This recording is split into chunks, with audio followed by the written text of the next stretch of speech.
We were just kids. We didn't know any better. When you're 12, fear is just a game. Something you chase for fun, not something real. The worst thing that could happen in our world was a skinned knee or getting grounded for staying out too late. That's why, when Tommy dared us to play hide and seek in the old barn at the edge of the town, we said yes. We shouldn't have. There were 6 of us that summer. Me, Tommy, Eric, Sarah, Jenny, and Lucas. We spent our days riding bikes, sneaking into the corner store for candy, and telling ghost stories we didn't really believe. The barn had been abandoned for years, its roof sagging, the wood rotted in places. It sat alone in a field, the grass growing tall around it, like nature was trying to swallow it whole. The adults told us to stay away, said it was dangerous, but that just made it more exciting. We stood outside as the sun dipped below the horizon, the sky bleeding orange and purple. The barn loomed before us, its doors slightly open, like a mouth waiting to swallow us whole. "I'll be it first," Tommy announced. Grinning, he covered his eyes and started counting. 1, 2, 3. The rest of us bolted inside. The air inside the barn was thick with dust and the smell of old hay. The wooden beams creaked as we ran, our laughter echoing. Sarah and Jenny squeezed behind a stack of hay bales. Lucas crawled under an overturned cart. Eric climbed the wooden ladder up to the hayloft, disappearing into the shadows. I darted toward the far end of the barn where the stalls were. Most of the doors were open, but one, the last stall on the left, was closed. I hesitated. Something about it felt wrong. The wood was darker, the gaps in the planks were just wide enough to make me feel like something inside could see me. But I didn't want to be the kid who was scared, so I slipped inside. The stall was small. Just a few broken boards and old hay scattered on the ground. The only light came from a narrow crack in the wood, casting a thin, eerie glow. I pressed my back against the wall, trying to slow my breathing. I could hear Tommy outside. 8, 9, 10, ready or not, here I come. I grinned. He'd never find me.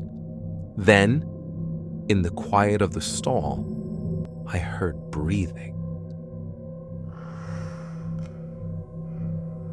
The breathing was not mine. It was slow, deep, coming from the farthest corner of the stall. I froze. I wasn't alone. My skin prickled as I turned my head ever so slightly, peering into the darkness. Something moved. A soft, rustling sound like hay shifting beneath someone's weight. A shadow, darker than the rest of the stall, unfolded itself. I felt the air change, thick and heavy, pressing down on me. And then, from the shadows, a whisper. "You shouldn't be here." I ran. I don't remember pushing the stall door open. I don't remember sprinting across the barn. I just remember the cold grip of panic, the way my legs burned as I ran for the open doors. But Tommy was standing there, grinning. "Whoa, that was fast. You weren't supposed to run out. There's someone in there." The others peeked out from their hiding spots. "What?" "In the stall. Someone's in there." Tommy laughed. "Dude, you probably just saw a raccoon or something." I turned to the others. "I'm serious. I heard them. They whispered to me." That got their attention. Jenny swallowed hard. What did they say?" I hesitated. "They told me I shouldn't be here." Lucas shivered. "Maybe we should go." But Tommy, always the brave one, smirked. "Or maybe we should check it out." I wanted to leave. Every part of me screamed to run, to get out of there and never look back. But we were just kids, and when you're a kid, you don't want to be the coward. So we went back inside. The barn seemed quieter than before, too still. Even the usual sounds, the creaking wood, the scurrying mice, were gone. The last stall on the left stood open now. Tommy shined his flashlight inside. Nothing. Just old hay and broken boards.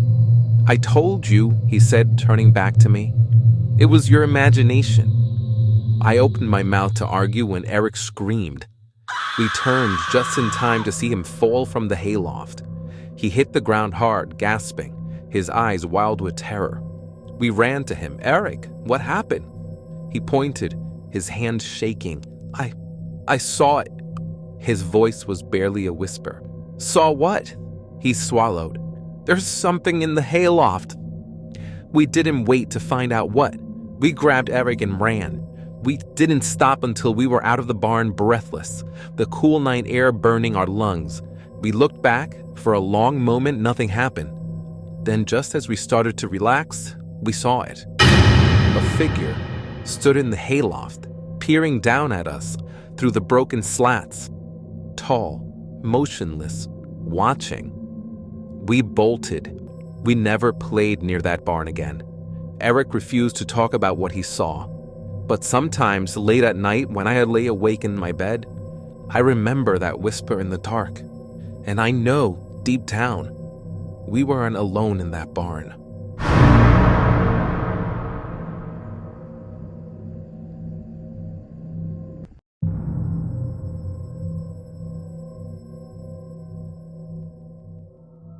I never liked the barn across the street. It had been abandoned for years, the wood rotting, the roof sagging under the weight of time. No one ever came to tear it down. No one ever came to fix it. It just sat there, looming in the distance, watching.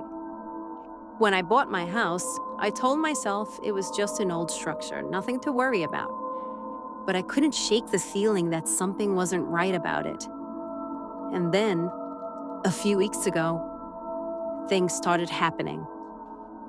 The first time I noticed something strange, it was late at night. I had been up late watching TV when I glanced out my front window. The barn door was open. That wasn't unusual on its own. The wind had probably blown it open. It's something about the way it stood there, slightly ajar, that made my stomach twist. I grabbed my phone and zoomed in, snapping a picture. The light from my screen illuminated the dark outside, and for a moment, I swore I saw something move inside. Just a flicker of movement, like something shifting in the shadows. I told myself it was just my imagination, and I went to bed. The next morning, I woke up to find the barn door was wide open. I hadn't heard the wind overnight, hadn't seen any sign of movement, but the door, which had been slightly open when I went to sleep, was now completely open. I tried not to think about it. Maybe a squatter had taken shelter there. Maybe it was just the way old buildings settle, the wood shifting back into place. I ignored it for a while. A few nights later, I heard something. It was past midnight, and I was brushing my teeth when a knock echoed through my house. Not at the door, at the window. I froze, my toothbrush hanging in my mouth. The knock had come from the front window, the one facing the street, facing the barn.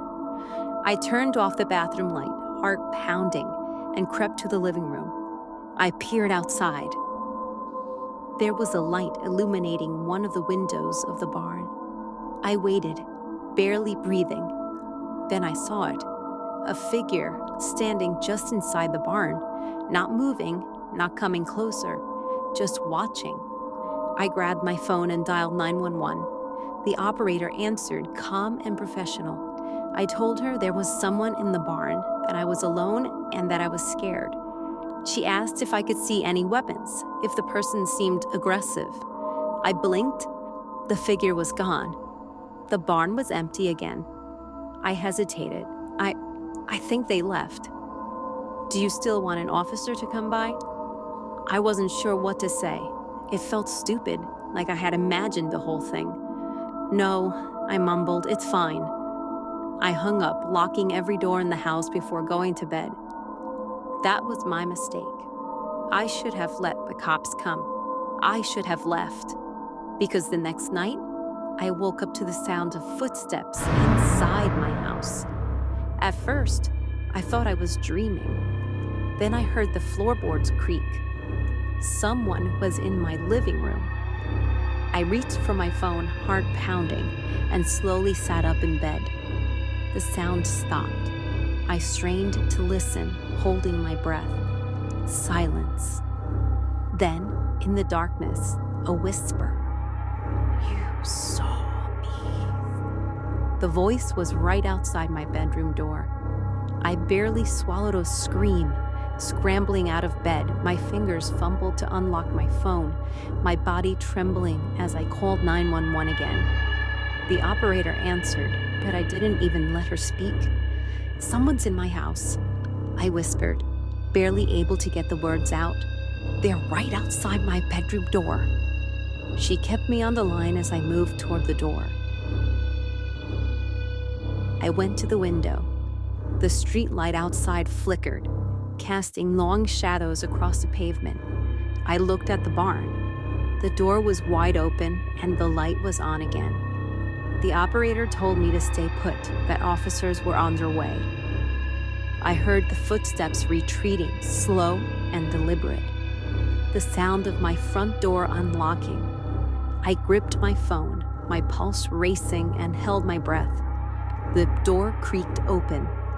Then, silence. Whoever had been inside my house was gone. The operator kept talking, trying to calm me down. Minutes stretched like hours. Then finally, the flashing lights of a patrol car filled my street. 2 officers knocked on my door. I let them in, my hands shaking as I explained what had happened. They searched the house. Nothing. No signs of forced entry, no footprints, no one. Then one of the officers walked to the window, staring across the street. "The barn?" he asked. I nodded. The officers crossed the street, flashlights in hand. I watched from the safety of my house, breathless as they disappeared into the barn. Minutes passed. Then one of them called out. The second officer reappeared, waving for me to come over. I hesitated before stepping outside, the cold air biting at my skin. I crossed the street, my stomach twisting as I followed them inside.